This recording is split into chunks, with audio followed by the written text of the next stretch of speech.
favorite things to talk about as far as the IEP meeting is who is present and why it's so important.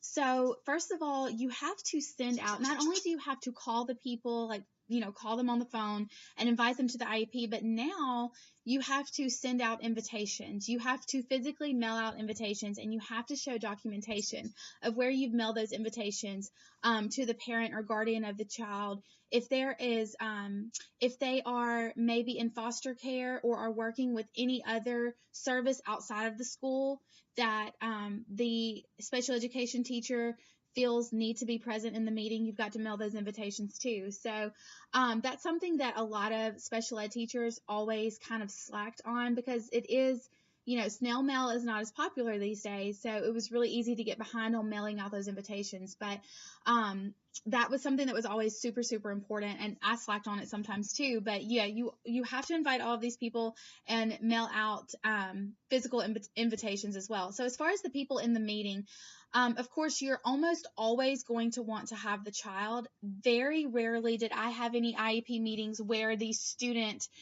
was not present. I always wanted my students there, because I think it's important that they know what's going on, and then they know what's going on their IEP, and then they can give their input too. You're going to want to have at least one of the students' parents or guardians there. If possible, I always try to get both parents there, because I want mom and dad to be 100% up to date. I want them to be in agreement about everything that we're talking about. You've got to have at least one administrator.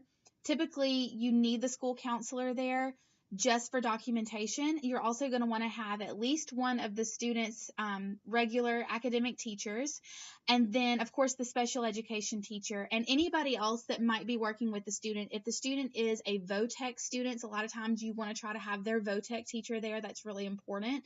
And you need all these people here because everyone has to sign off basically as a witness on the student's IEP that, basically they're agreeing to, yes, this is what we talked about.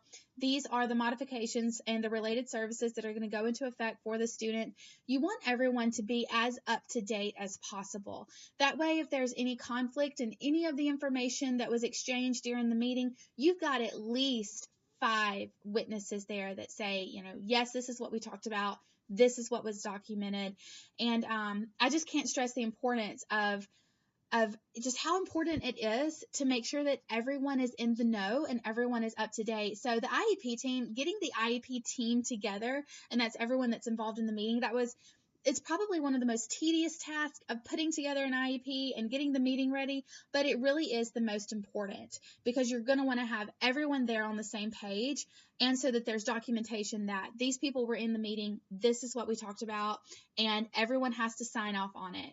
And they literally sign the IEP and say that, yes, these are the modifications and accommodations and related services that are going to be put into effect for this next school year.